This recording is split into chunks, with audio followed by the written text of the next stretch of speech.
नाज़रीन, जिंदगी में कई बार ऐसा होता है कि हम कंफ्यूज हो जाते हैं। हमारे पास बहुत सी ऑप्शंस एकदम से हमारे सामने आ जाती हैं। इस कैफियत से कैसे निकला जाए और हम कौन से हालात में किस तरह से फैसला करें और अपनी फैसला साजी की कुव्वत को कैसे मजबूत करें, इसी पर गुफ्तगू के लिए आज हमने अपने स्टूडियो में दावत दी है मेहताब हमीद साहब को, जो कि एनएलपी ट्रेनर और कोच हैं और इस्लामाबाद से तशरीफ लाए हैं। अस्सलाम वालेकुम जी वालेकुम अस्सलाम। कैसे हैं मेहताब आप? अल्हम्दुलिल्लाह बिल्कुल ठीक ठाक जबरदस्त।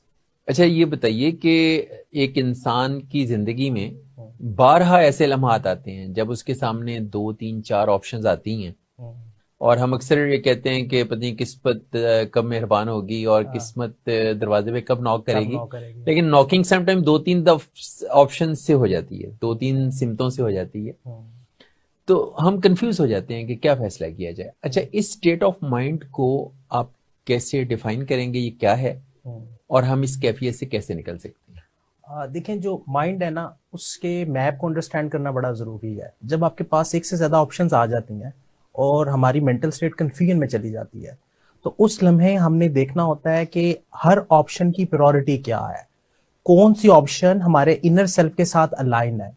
क्योंकि फैसले का बुनियादी मकसद जो है वो तब पूरा होता है जब हमारा दिल, हमारा दिमाग और हमारे एक्शन अलाइन हो, यानी कि आप अलाइनमेंट की कंडीशन में हो। सो आपके पास तीन ऑप्शंस आई हैं, उसमें से आपने देखना है कि कौन सी ऑप्शन आपके दिल, दिमाग और आपके एक्शन से ज्यादा करीब है, या आपके लॉन्ग टर्म विजन के ज्यादा करीब है। बिकॉज आपकी जिंदगी का एक मकसद है, आपने अपने मकसद के साथ उन ऑप्शंस को अलाइन करना है, अपने गोल्स के साथ उन ऑप्शंस को अलाइन करना है। जो ऑप्शन प्रायोरिटी पे सबसे ज्यादा अलाइन हो रही है, आपने उसी को सिलेक्ट करना है। तब ही आप उस कंफ्यूजन की स्टेट से निकल सकते हैं। बहुत से लोग क्लियर नहीं होते, उनका माइंड क्लियर नहीं होता, लैक ऑफ क्लैरिटी की वजह से कंफ्यूजन क्रिएट होती है और एक से ज्यादा ऑप्शंस में हम स्टक हो जाते हैं। सो आपका माइंड फ्लेक्सिबल होना चाहिए, और फ्लेक्सिबल तब होता है जब क्लैरिटी होती है। जैसे हम जब गूगल मैप पे ट्रेवल करते हैं, अगर कोई एक रास्ता बांधा है तो वो फ्लेक्सिबल किसी दूसरी तरफ हमें डाइवर्ट करता है, और वो प्रायोरिटाइज करता है कि किस रास्ते से हम जल्दी पहुंच जाएंगे। इवन दो के शॉर्टेस्ट रास्ते होते हैं, लेकिन वहां पे रश की वजह से वो उसकी सिलेक्शन नहीं करता। सो हमने भी ये देखना है कि कौन सा रास्ता हमें फ्लो में इजीली हमारे मकसद, हमारे गोल तक ले जाएगा, उसको हमने प्रायोरिटाइज करके सिलेक्ट कर लेगा। अच्छा, लेकिन बाज़ ऐसी कैफियत से हम दो चार होते हैं कि हमारे सामने जो ऑप्शंस आई हैं हम्म, वो दोनों इस लिहाज से बहुत अच्छी हैं हम्म, कि हमें लगता है कि दोनों में हमारा फ्यूचर बन सकता है। हम्म, सपोज के हम एक सिचुएशन को कंसिडर करते हैं। यस, एक दोस्त हैं, उनको ऑफर आई कि आपका कल पब्लिक सर्विस कमीशन का इंटरव्यू है, हम्म, और एट द सेम टाइम उन्हें एयरफोर्स से ऑफर आई हम्म, कि आप कल हमारे पास इस वक्त इंटरव्यू के लिए आइए। हम्म, अब वो कंफ्यूज्ड हैं।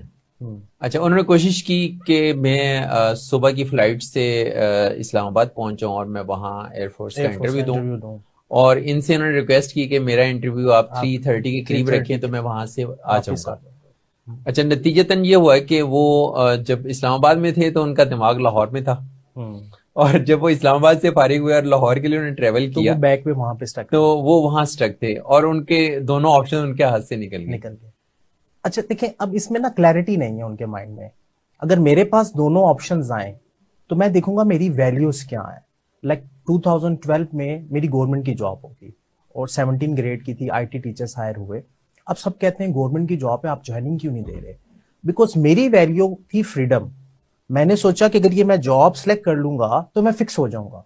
अब वहां पे मेरे लिए डिसाइड करना आसान था, जबकि मेरे इर्द गिर्द के लोग मुझे लेबल कर रहे थे कि आप गलती कर रहे हैं। बट मैं अपने विजन के साथ चीजों को अलाइन कर रहा था कि अगर मैं उस जॉब को सिलेक्ट करूंगा तो मेरा जो फ्रीडम है वो कंप्रोमाइज होगा, मैं एक पॉइंट पे फिक्स हो जाऊंगा, मैं ट्रैवलिंग नहीं कर सकूंगा। क्योंकि मेरी वैल्यू में ये भी है कि मैंने एक्सप्लोर करना है दुनिया को, मैंने चीजों को एक्सप्लोर करना है, डिफरेंट माइंडसेट्स को एक्सप्लोर करना है। अब आज मैं अगर यहाँ पे बैठा हूं तो अपने उस एक डिसीजन की वजह से बैठा हूं। अगर मैं वो सिलेक्शन कर लेता तो मैं इतना ज्यादा ट्रैवल ना कर पाता, मैं मुख्तलिफ लोगों से मिल ना पाता, और मेरा माइंड वहां पे स्टक रहता। सो ये साहब जो अभी हमने कंसीडर किया केस, उसमें उनके पास क्लैरिटी नहीं है। अगर क्लैरिटी होगी तो वो जितनी मर्जी अच्छी ऑप्शंस आ जाए, उसमें से जो उनके विजन के साथ, उनके माइंड के साथ, उनके फ्यूचर के साथ अलाइन। फ्यूचर को देखें, आप अपने माइंड में इमेजिनेशन में क्रिएट करते हैं, आप अपना एक विजन बनाते हैं। जिसके पास एक रास्ता नहीं होता, दो रास्ते होते हैं, वो कंफ्यूज है, वो बाय डिफॉल्ट मेंटली कंफ्यूज है, बिकॉज वो चॉइसेस रख रहा है कि अगर ये ना हुआ तो मैं ये कर लूंगा। इट मीन कि उसकी विल पावर, उसका बिलीफ सिस्टम स्ट्रांग नहीं है। जब आप क्लियर होते हैं और आप एक डिसीजन पे कायम रहते हैं तो फिर आप रास्ते भी बना लेते हैं। जैसे बहुत से बच्चे, बहुत से लोग पूछते हैं सर के बताएं कि इस फील्ड का आगे स्कोप है या नहीं, तो मैं कहता हूं कि स्कोप आपके अपने अंदर है। आपने खुद अपने आप को उस लेवल पर लेके जाना है जिससे वो स्कोप क्रिएट होगा। हो सकता है, मुमकिन है कि आप जब तक इस डिग्री को या इस फील्ड को कंप्लीट करें तब तक ये फील्ड सैचुरेटेड हो जाए। फिर ये आपकी अपनी इनोवेशन है कि आप उसके साथ कितना अलाइन है, आप उसको किस नए अंदाज से लेके चलते हैं। सो इस केस में कंफ्यूजन है, जिसकी वजह से डिसीजन नहीं है, जिसकी वजह से दोनों से वो हाथ धो बैठे। वो कहते हैं ना कि आप जब दो कश्तियों के मुसाफिर होते हैं तो आप एक में भी सही सफर नहीं कर सकते। इसी तरह जब आप मैप यूज कर रहे होते हैं और अपने माइंड को भी यूज कर रहे होते हैं तो अमूमन हम गलती कर जाते हैं, हम गलत टर्न ले लेते हैं। सो यहाँ पे क्लैरिटी की कमी है, बाय डिफॉल्ट क्लैरिटी की कमी है।